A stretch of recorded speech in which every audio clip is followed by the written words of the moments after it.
Everyone, I welcome you on our YouTube channel. और आज हम बात करने जा रहे हैं अपनी क्लास 12 की पॉलिटिकल साइंस के बुक नंबर 2 के बारे में। भारत के चुनावों के बारे में पूरा डिस्कस करेंगे। 2 पार्ट्स के अंदर ये वीडियो हमने अपलोड किया है। पहला पार्ट ऑलरेडी अपलोड हो चुका है, जिसके अंदर हमने पहले 5 आम चुनावों के बारे में बात कर ली थी। अब बाकी के आम चुनावों के बारे में बात करेंगे। उस पार्ट को ज़रूर देखें, वरना आपको पूरी स्टोरी अच्छे से समझ नहीं आएगी। उसका लिंक आपको ऊपर आई बटन और नीचे डिस्क्रिप्शन में मिल जाएगा। उसके बाद ही इस पार्ट की ओर मूव करें। तो चलिए फटाफट से शुरू करते हैं। सबसे पहले हम देख लेते हैं। देखिए, 5 चुनावों के बारे में हम ऑलरेडी पढ़ चुके हैं पहली वीडियो के अंदर, 52 से लेकर 71 तक। अब उसके बाकी के आम चुनाव आज तक जो भी हुए हैं उसे हम इस वीडियो में कवर करने की कोशिश करेंगे। तो देखते हैं। देखिए, 1971 के चुनाव में मैंने आपको बताया था कि किस तरीके से तब तक कांग्रेस का विभाजन हो चुका था, और उसके बाद 1971 में इंदिरा गांधी की कांग्रेस आर को विजय मिली थी, जिसने बहुत अच्छा प्रदर्शन किया था। ठीक है, तो 1971 के चुनाव में इंदिरा गांधी की कांग्रेस ने ज़बरदस्त प्रदर्शन करते हुए वापसी की और कांग्रेस का पुनर्स्थापन हुआ। पर आने वाला समय कांग्रेस और भारत के दोनों के लिए क्या था, समस्याओं से भरा हुआ था। तो देखते हैं इसके बाद क्या हुआ। तो 1971 में अगर आपको याद हो तो हमारा एक युद्ध भी हुआ था बांग्लादेश के साथ। ठीक है, बांग्लादेश के साथ नहीं कह सकते हम, ऐसा कह सकते हैं पाकिस्तान के साथ हुआ था, जिसके बाद बांग्लादेश बना था बेसिकली। तो वो बांग्लादेश युद्ध हुआ था। ठीक है, जिस वजह से हमारे देश के अंदर आर्थिक स्थिति काफ़ी ख़राब हो गई थी। तो देखिए, बांग्लादेश युद्ध के कारण भारत की अर्थव्यवस्था पर जोर पड़ा। लगभग 80 लाख शरणार्थी यानी 80 लाख लोग वहाँ से क्या हो गए थे, भारत में आकर रहने लगे थे, यानी यहाँ पर आकर शरणार्थी बन गए थे, जिससे भारतीय अर्थव्यवस्था पर दबाव पड़ रहा था। अमेरिका ने भारत की मदद करना पूरी तरीके से बंद कर दिया था। विकास की गति धीमी हो गई थी। अंतर्राष्ट्रीय बाजार में तेल की कीमतें बढ़ गई थी। अब देखिए, तेल की कीमत बढ़ती है ना, तो देश में महंगाई बढ़ती है, क्योंकि हर चीज़ डायरेक्टली और इनडायरेक्टली तेल पर डिपेंडेंट होती है, क्योंकि ट्रांसपोर्टेशन तो होता ही है हर चीज़ का, और उसमें तेल लगता ही है। तो पेट्रोल डीजल वगैरह की जब भी कीमत बढ़ती है तो उसकी वजह से हमेशा महंगाई बढ़ती है। ठीक है, बेरोजगारी बढ़ गई थी, और खर्चे कम करने के लिए सरकार ने सरकारी कर्मचारियों का वेतन रोक लिया। अब सरकार को अपने खर्चे कम करने थे, क्योंकि समस्याएं बढ़ती जा रही थी, तो इसीलिए उसने सरकारी कर्मचारियों का वेतन रोक लिया। तो आर्थिक स्थिति क्या हो गई थी, खराब। अब इस खराब आर्थिक स्थिति की वजह से देश में होने लगे छात्र आंदोलन। छात्र आंदोलन क्या थे कि देखिए, देश में आवश्यक वस्तुओं की बढ़ती हुई कीमतों और देश में बढ़ रहे भ्रष्टाचार को देखते हुए जनवरी 1974 में आंदोलन होने शुरू हो गए। यानी जो भी स्टूडेंट्स वगैरह थे उन्होंने क्या किया, उन्होंने आंदोलन करना शुरू कर दिया। क्यों? क्योंकि देश में महंगाई बढ़ रही थी। महंगाई क्यों बढ़ रही थी, अभी मैंने आपको बताया। तो मार्च 1974 में बिहार में भी इन्हीं सब वजहों से क्या हो गए, आंदोलन शुरू हो गए। आंदोलन का नेतृत्व करने के लिए जयप्रकाश नारायण यानी जेपी नारायण, जिनकी फोटो हमने लगा रखी है, उनको बुलाया गया। तो जेपी नारायण क्या थे, एक नेता थे जो कि अभी फिलहाल राजनीति से बाहर थे, पर छात्रों ने उनसे क्या किया, आह्वान किया कि आप आइए, हमारे आंदोलन को आगे बढ़ाइए, ताकि ये सब चीज़ों से हम बाहर निकल सके। तो जेपी नारायण ने 2 शर्तें रखी कि मैं आंदोलन में तभी शामिल होऊंगा जब आंदोलन पूरी तरीके से अहिंसक रहे, यानी कोई हिंसा नहीं होनी चाहिए, और दूसरा, ये केवल बिहार तक सीमित नहीं रहेगा, बल्कि हम इसे पूरे देश के अंदर करेंगे। ठीक है, तो इन 2 बातों के साथ जेपी नारायण ने अपना आंदोलन शुरू किया, और इस आंदोलन को उन्होंने सच्चा लोकतंत्र स्थापित करने की बात कही। ठीक है, इसके बाद क्या हुआ, इसके बाद ही देश के कई हिस्सों में नक्सलवादी आंदोलन शुरू हुआ। अब दिमाग में एक बात आती है कि नक्सलवाद क्या होता है। तो देखिए, हुआ क्या कि कुछ ऐसे ग्रुप हैं, कुछ ऐसे लोग हैं जो ये संसदीय राजनीति यानी जो राजनीति का तरीका हमारे देश में उसको गलत मानते हैं। ठीक है, और वो क्या चाहते हैं कि इस राजनीतिक प्रणाली और पूंजीवादी व्यवस्था को हटा दिया जाए। इन्हीं लोगों को कहा जाता है क्या, नक्सली लोग। ठीक है, या मार्क्सवादी लोग। ठीक है, तो इन्होंने क्या किया कि इन्हें नक्सली कहा जाने लगा। ये क्या करते थे कि ये हिंसा का प्रयोग करते थे और गुरिल्ला युद्ध किया करते थे। तो ये वो लोग थे जो सरकार से और उस व्यवस्था से खुश नहीं थे, तो वो हिंसा करने लगे और ये गुरिल्ला युद्ध किया करते थे। गुरिल्ला युद्ध का मतलब होता है छिपकर हमला करना। ठीक है, तो ये क्या करते थे, ये जो बड़े बड़े जमींदार थे ना, उनसे ज़मीनें छीनकर गरीब किसानों को दे दिया करते थे। ठीक है, और इन्हीं वजह से इन्हें नक्सली कहा जाने लगा, और कई जगहों पर इन्होंने बहुत बड़े स्तर पर क्या की, हिंसा की। इसके अलावा देश में क्या हुआ कि रेल हड़ताल शुरू हो गई। देखिए, अभी मैंने आपको बताया आर्थिक स्थिति की वजह से सरकार ने खर्चे कम करने के लिए क्या किया था, कर्मचारियों की सैलरी रोक ली थी। अब 1974 में जो जॉर्ज फर्नांडिस थे, ये जो जॉर्ज फर्नांडिस है, इनके नेतृत्व में राष्ट्रीय समिति, ठीक है, बनी, जिसने क्या की, देश में रेल हड़ताल शुरू कर दी, क्योंकि उनको क्या नहीं मिल रहा था, सेवा और बोनस से जुड़े मुद्दों को लेकर। इनको सैलरी नहीं मिल रही थी, बोनस वगैरह नहीं मिल रहा था, क्योंकि सरकार ने अपने खर्चे कम करने के लिए वो सब रोक लिया था। तो इस वजह से इन्होंने क्या किया, इन्होंने हड़ताल शुरू कर दी देश में। आप सोचो, पूरे देश के अंदर अगर रेल की हड़ताल हो जाएगी तो हमारा देश डायरेक्टली और इनडायरेक्टली रेल व्यवस्था पर डिपेंडेंट है सामान को लाने ले जाने के लिए। तो इस तरीके से यातायात व्यवस्था क्या हो गई, पूरी तरीके से ठप पड़ गई। सरकार द्वारा इनकी मांगों को गलत बताया और मांगे स्वीकार करने से मना कर दिया गया। इस वजह से देश में समस्या और ज़्यादा बढ़ गई। इसी के साथ साथ चल रहा था सरकार का न्यायपालिका के साथ संघर्ष। न्यायपालिका के संघर्ष का मतलब क्या है कि देखिए इसी बीच ना सरकार ने क्या किया था कि कुछ ना बदलाव किए थे संविधान के अंदर, जिसमें से पहला बदलाव था कि मौलिक अधिकारों में कटौती की, कुछ संपत्ति के अधिकार को थोड़ा सा बदल दिया और नीति निर्देशक सिद्धांतों और मौलिक अधिकारों को ज़्यादा शक्ति देने की कोशिश की। ठीक है, पर न्यायालय ने इन तीनों चीज़ों को अस्वीकार कर दिया और सरकार के इन फैसलों को गलत बताते हुए इन्हें रद्द कर दिया। अब इस वजह से दो मुद्दे सामने आए कि भाई क्या सरकार मौलिक अधिकारों में कटौती कर सकती है और क्या संपत्ति के अधिकार में फेरबदल की जा सकती है। तो बेसिकली आपको इतना समझना है कि सरकार ने कुछ कानून बनाए, न्यायालय ने उन्हें गलत बोलते हुए क्या किया, रद्द कर दिया। तो इस वजह से सरकार और न्यायालय के बीच क्या हो गई, समस्या हो गई। इसी के साथ साथ क्या होता था कि सर्वोच्च न्यायालय के मुख्य न्यायाधीश के चुनाव की बारी है। अगर आपको याद हो तो आपने 11th में पढ़ा होगा कि जो हमारा सुप्रीम कोर्ट होता है ना, उसका जो मेन न्यायाधीश होता है उसका चुनाव राष्ट्रपति करता है। ठीक है, तो हमेशा से ही जो सबसे सीनियर जज होता था ना उसे मुख्य न्यायाधीश बनाया जाता था। पर इस बार सरकार ने क्या किया, 3 जो सीनियर जजेस थे जैसे JM शैलेट, KS हेगड़े और AN ग्रोवर को छोड़कर AN रे को क्या किया, सर्वोच्च न्यायालय का जज बना दिया। अब ऐसा उन्होंने क्यों किया, क्योंकि ये 3 जज थे ना, ये वही जज थे जिन्होंने सरकार के खिलाफ फैसला दिया था, अभी जो मैंने आपको पहले बताया। तो इस वजह से इन्होंने इसे छोड़कर किसी और को बना दिया। तो इस तरीके से ये बदला लेने की व्यवस्था शुरू हो गई और यहाँ से क्या हुआ, यहाँ से न्यायालय और सरकार के बीच में समस्या और ज़्यादा बढ़ गई। ठीक है, आगे अगर हम देखें तो कुछ अन्य समस्याएं भी थी, जैसे इंदिरा गांधी जो कि उस समय प्रधानमंत्री थी, उनके चुनाव को लेकर समस्या थी। तो इसी बीच क्या हुआ कि भाई एक ना फाइल डाली गई, यानी कोर्ट के अंदर एक अर्जी डाली गई, किसके द्वारा, नेता राजनारायण द्वारा, कि भाई जो इंदिरा गांधी का चुनाव है ना वो ना ठीक से नहीं हुआ। ठीक है, यानी इंदिरा गांधी ने अपनी शक्तियों का गलत प्रयोग करके खुद को चुनाव जिताया है। ठीक है, और इलाहाबाद उच्च न्यायालय ने इस चीज़ को सही माना। ठीक है, और उन्होंने कहा कि उनका चुनाव असंवैधानिक था, तो उन्हें क्या करना पड़ेगा, अपने पद से इस्तीफा देना पड़ेगा, यानी हटना पड़ेगा। पर सर्वोच्च न्यायालय ने इसे कुछ देर के लिए क्या किया, रोक दिया। इसके बाद क्या हुआ कि जो देश के अंदर आंदोलन चल रहे थे, कौन से आंदोलन चल रहे थे, जो अभी मैंने पहले आपको बताया था, छात्र आंदोलन चल रहे थे। इस बात को सुनने के बाद उन्होंने भी इंदिरा गांधी के इस्तीफे की मांग करनी शुरू कर दी। ठीक है, और 25 जून 1975 को JP नारायण ने इंदिरा गांधी के इस्तीफे की मांग की। उन्होंने दिल्ली के रामलीला मैदान में सत्याग्रह किया। ठीक है, और उन्होंने सेना, पुलिस, सरकारी कर्मचारियों से कहा कि सेना यानी सरकार के आदेशों का पालन करना बंद कर दो, क्योंकि सरकार सही तरीके से नहीं चल रही है। तो क्या क्या बताया, देखिए 1971 के बाद स्थिति खराब हुई, आर्थिक समस्या आ गई देश के अंदर, रेल हड़ताल होने लगी, छात्र आंदोलन शुरू हो गए। साथ ही साथ क्या हुआ कि देश के अंदर स्थिति बहुत ज़्यादा खराब हो गई। तो इस वजह से सरकार और न्यायपालिका के बीच भी क्या हुआ, संघर्ष बढ़ा। और कुछ अन्य समस्याएं जैसे इंदिरा गांधी के चुनाव पर ही बात आ गई। तो इन सब चीज़ों को देखते हुए सरकार ने क्या किया तो कुछ ऐसा जाना चाहिए था जिससे स्थिति सुधरती, पर सरकार ने क्या किया, सरकार ने आपातकाल की घोषणा कर दी। तो आपने इमरजेंसी के बारे में सुना होगा, जो 1975 में लगाई गई थी, यानी 1975 में। तो इन सब समस्याओं को देखते हुए इंदिरा गांधी ने 25 जून की आधी रात में राष्ट्रपति से क्या किया, अनुच्छेद 352 यानी आपातकाल को लागू करने की सिफारिश की। यानी बेसिकली अगर आप समझे तो उन्होंने कहा कि भाई देश में आपातकाल लगा दो, क्योंकि स्थिति बहुत ज़्यादा क्या है, खराब है। एक ब्रीफली मैं बताता हूँ आपातकाल होता क्या है। तो आपातकाल एक ऐसी स्थिति होती है जिसमें कोई बहुत बड़ी बाहरी समस्या आ जाए, या फिर देश के अंदर ही कोई समस्या आ जाए, या फिर आर्थिक समस्या आने की संभावना हो, तो देश में क्या की जाती है, इमरजेंसी लगा दी जाती है। इसे ही क्या कहते हैं, आपातकाल कहते हैं।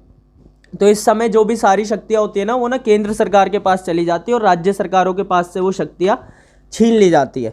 तो इस तरीके से आपातकाल की घोषणा कर दी गई। अब इस आपातकाल के अंदर लोगों पर बहुत ज़्यादा अत्याचार किया गया।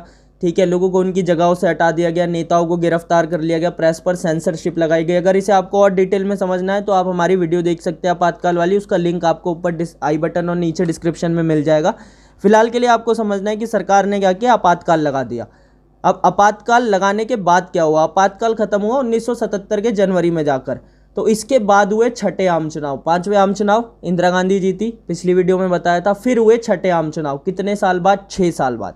ठीक है, तो आपातकाल के बाद जो 1977 में चुनाव हुए, छठे आम चुनाव, उसके अंदर अब एक तरफ तो कांग्रेस थी जिसके अंदर इंदिरा गांधी थी, और दूसरी तरफ थी जनता पार्टी। अब ये जनता पार्टी भारतीय जनता पार्टी नहीं है, यानी ये बीजेपी नहीं है, ये उस समय एक गुट बना था पार्टियों का। कौन सी थी, जनता पार्टी, जिसके अंदर जितने भी ओपोनेंट्स थे, यानी जितनी भी विपक्षीय पार्टियां थी, वो सारी शामिल हो गई। तो एक तरफ तो अकेली इंदिरा गांधी हो गई और दूसरी तरफ जितने भी विपक्षी दल थे वो सब शामिल हो गए। तो 1977 के बाद जो छठा आम चुनाव हुआ, ठीक है, देश की जनता जो थी आपातकाल की वजह से कांग्रेस के विरोध में थी। जैसा मैंने आपको बताया कि आपातकाल में बहुत ज़्यादा अत्याचार किए गए थे, तो आपातकाल की वजह से जो देश की जनता थी वो कांग्रेस के विरोध में थी और चुनाव के परिणामों में ये साफ साफ दिखाई दिया। आज़ादी के बाद पहली बार ऐसा हुआ कि कांग्रेस लोकसभा के अंदर चुनाव हार गई। तो 5 चुनाव जितने भी हमने पढ़े, ठीक है, अभी तक जो पढ़े थे 71 तक, सब में कांग्रेस जीती थी, बट 1977 में आकर पहली बार कांग्रेस चुनाव हार गई। तो पहली बार ऐसा हुआ कि देश में प्रधानमंत्री कांग्रेस का नहीं बना, कांग्रेस को सिर्फ 154 सीटें मिली। दूसरी तरफ जनता पार्टी, जो कि मैंने अभी आपको बताया कि गठबंधन था किसका, बाकी विपक्षी पार्टियों का, उनको मिलाकर 330 सीटें मिली और अकेले जनता पार्टी को ही 295 सीटें मिल गई। ठीक है, क्योंकि उत्तर भारत में आपातकाल का ज़्यादा प्रभाव था, इसीलिए कांग्रेस को उत्तर भारत में लगभग ना के बराबर सीटें मिली। और कांग्रेस की हालत इतनी ज़्यादा खराब हो गई कि इंदिरा गांधी खुद ही चुनाव हार गई, यानी जहाँ से उन्होंने चुनाव लड़ा था वो खुद भी अपना चुनाव हार गई। और इस तरीके से आज़ादी के बाद पहली बार ऐसा हुआ कि केंद्र में एक गैर कांग्रेसी सरकार बनी, यानी कांग्रेस अपनी सरकार नहीं बना सकी। तो 1977 में जैसा मैंने आपको बताया किसकी सरकार बनी, जनता पार्टी की। तो 1977 के चुनाव के बाद जनता पार्टी ने केंद्र में सरकार बनाई, मोरारजी देसाई प्रधानमंत्री बने, ठीक है, और इसी के साथ चरण सिंह और जगजीवन राम ये क्या बने, ये उप प्रधानमंत्री बने। तो इसके बाद हम देखते हैं कि सरकार की स्थिति क्या थी। देखिए, अब सरकार तो बन गई पर विचारधाराएं समान नहीं थी, सब अलग अलग तरीके के नेता थे, सबने मिलकर गठबंधन बनाया था। तो विचारधाराएं अलग होने के कारण हुआ क्या कि 18 महीने तक तो सरकार ने शासन किया, पर फिर मोरारजी देसाई की सरकार गिर गई। ठीक है, किसी तरीके से कांग्रेस से समर्थन लेकर फिर से चरण सिंह की सरकार बनी, यानी वो प्रधानमंत्री बने, पर 4 महीने बाद ये सरकार भी गिर गई। और फिर हुए देश के अंदर 7वें आम चुनाव। ठीक है, 7वें आम चुनाव कब हुए, 1980 में, यानी 3 साल बाद। फिर से वही वाली स्थिति पैदा हो गई, कांग्रेस और जनता पार्टी, इसके अंदर वही सभी विपक्षी पार्टियां थी, और इधर कौन थी, कांग्रेस, जिसके अंदर कौन थी, इंदिरा गांधी। ये चुनाव थोड़े से अलग रहे और इंदिरा गांधी ने वापसी की। ठीक है, तो 1980 में देश में 7वें आम चुनाव हुए। इस बार जनता पार्टी की सरकार बुरी तरह से हार गई। अब ये इसीलिए हार गई क्योंकि लोगों को पता चल गया कि भाई जनता पार्टी के बस की कुछ नहीं है। जब वो पूरे 5 साल सरकार नहीं चला पाए, इनके बीच इतने मतभेद है, तो इन्हें मौका देने का कोई फायदा नहीं है। और देश के अंदर अगर कोई सही से शासन कर सकता है तो वो कौन, इंदिरा गांधी। इस वजह से फिर से कांग्रेस की जीत हुई, कांग्रेस को 353 सीटें मिली और फिर से केंद्र में कांग्रेस ने सरकार बनाई और इंदिरा गांधी क्या बनी, प्रधानमंत्री बनी। इसके बाद देखते हैं क्या हुआ। तो इंदिरा गांधी की वापसी हुई, फिर से वो प्रधानमंत्री बनी, पर इसके ठीक 4 साल बाद यानी 31 अक्टूबर 1984 को इंदिरा गांधी को उनके ही अंगरक्षक ने, यानी उनका जो बॉडीगार्ड था, उसने गोली मार दी। ठीक है, 31 अक्टूबर 1984 को, और इंदिरा गांधी की हत्या कर दी गई।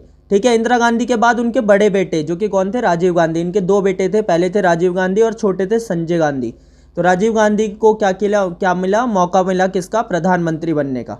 ठीक है, इसके बाद हुए हमारे देश के अंदर 8वें आम चुनाव। ठीक है, 8वें आम चुनाव हुए 1984 में, यानी 4 साल बाद। तो 1984 के आम चुनाव में राजीव गांधी ने कांग्रेस का क्या किया, नेतृत्व किया, यानी क्योंकि अब वो प्रधानमंत्री पद के उम्मीदवार थे। ये जो थी, ये कांग्रेस की अब तक की सबसे बड़ी जीत रही। ठीक है, इस चुनाव में कांग्रेस ने कितनी, 415 सीटें जीती, और भारतीय राजनीति में आज तक किसी भी पार्टी ने इतनी सीटें नहीं जीती है। राजीव गांधी सरकार ने अपने पूरे 5 वर्ष पूरे किए, और इस जीत का जो कारण था वो ये था कि इंदिरा गांधी की मृत्यु हुई थी ना, उससे लोगों को सहानुभूति थी, जिस वजह से उन्होंने भर भर कर कांग्रेस को क्या किया, समर्थन दिया, और राजीव गांधी क्या बने, प्रधानमंत्री बने।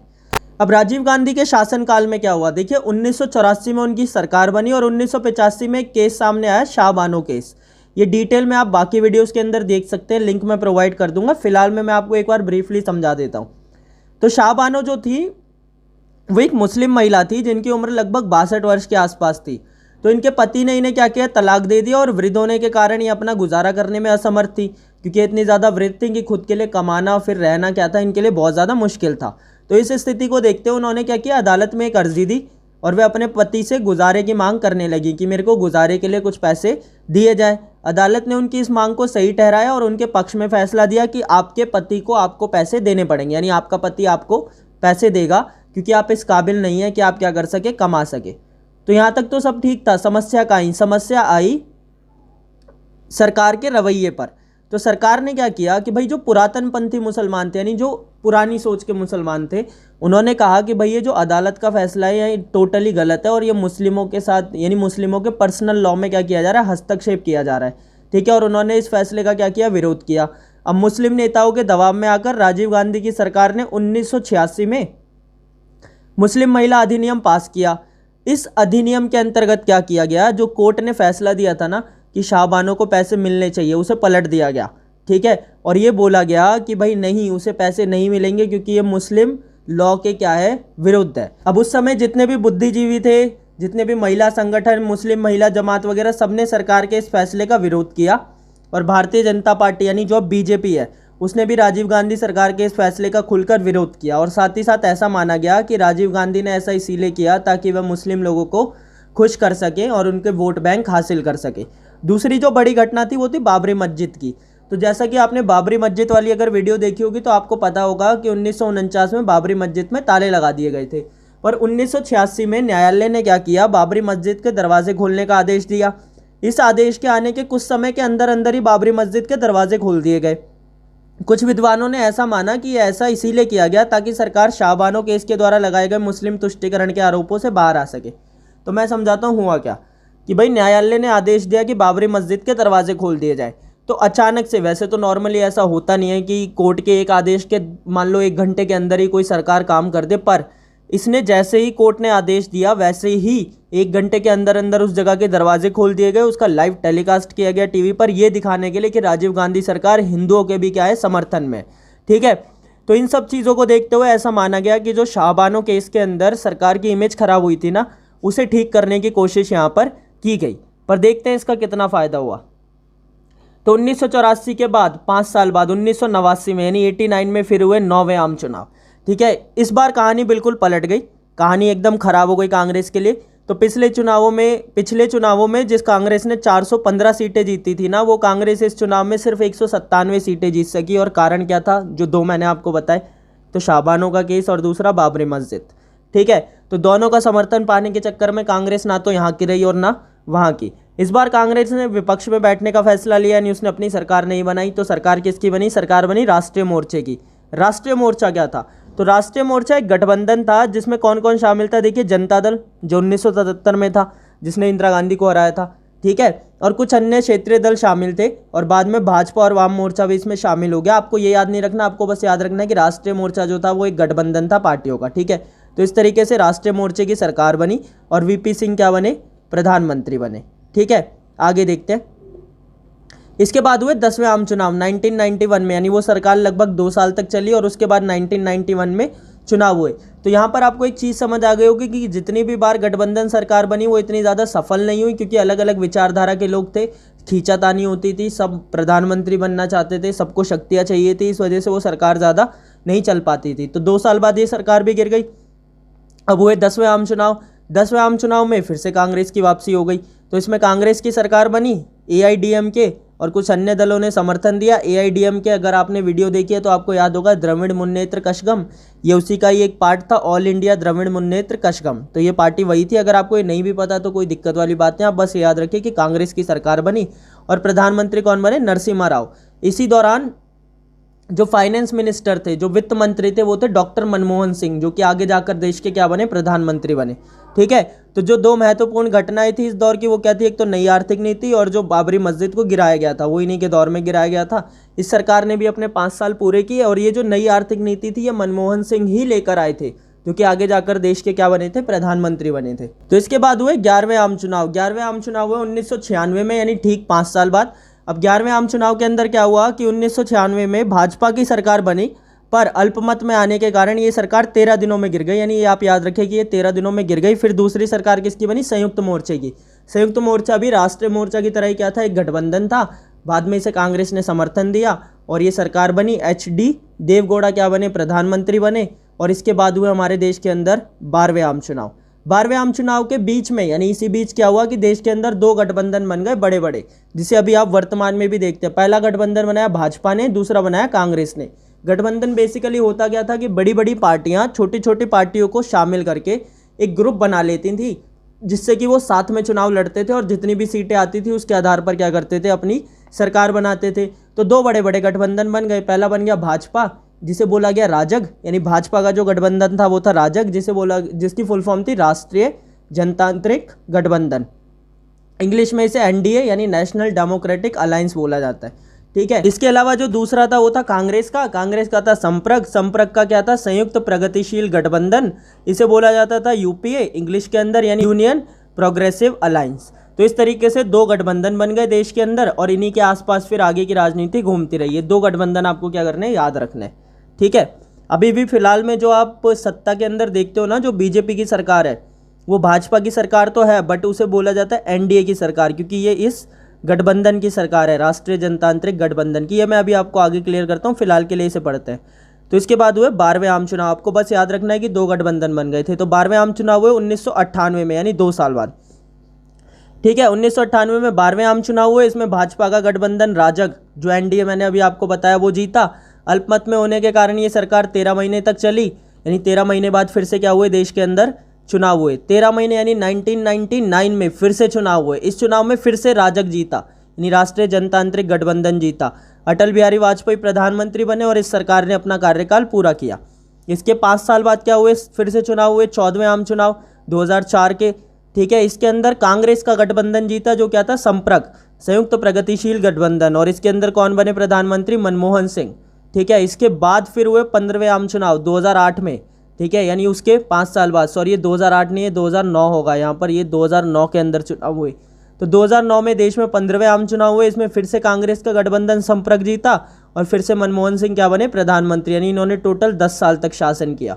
उसके बाद हुए 16वें आम चुनाव, जो शायद ही अभी आपने देखे भी होंगे, जो नरेंद्र मोदी वाले हुए थे 2014 में, ठीक है। 16वें आम चुनाव हुए। इस बार भाजपा का गठबंधन राजग जीता, जो मैंने अभी आपको बताया था, यानी एनडीए जीता, ठीक है। और नरेंद्र मोदी क्या बने, प्रधानमंत्री बने। और 17वें आम चुनाव जो अभी अभी हुए हैं 2019 में, पिछले साल, ठीक है, इसमें भी कौन जीता, नरेंद्र मोदी जीते और एनडीए की सरकार बनी। तो इस तरीके से हमारे देश के अंदर टोटल 17 आम चुनाव हुए हैं अभी तक। आई थिंक कि आपको सब कुछ क्लियर हो गया होगा। दोनों पार्ट्स को ज़रूर देखें, तभी क्लियरिटी आएगी। अगर स्टोरी थोड़ी सी डिफ़िकल्ट लगी हो तो 1-2 बार वीडियो को देखिए, तो अच्छे से सब कुछ दिमाग में फिट हो जाएगा। रट्टा नहीं लगाना है, स्टोरी की तरह याद कर लेना है, ठीक है। दोनों पार्ट्स को देखिए, नोट्स का लिंक डिस्क्रिप्शन में मिल जाएगा। टेलीग्राम ग्रुप को ज्वाइन कीजिए इंपॉर्टेंट क्वेश्चन और अदर अपडेट्स के लिए। सब्सक्राइब कीजिए चैनल को ऐसी और वीडियोस के लिए, और एक लाइक छोड़कर जाइए, क्योंकि आपका एक लाइक हमें मोटिवेट करता है ऐसी और वीडियोस बनाने के लिए। Thank you.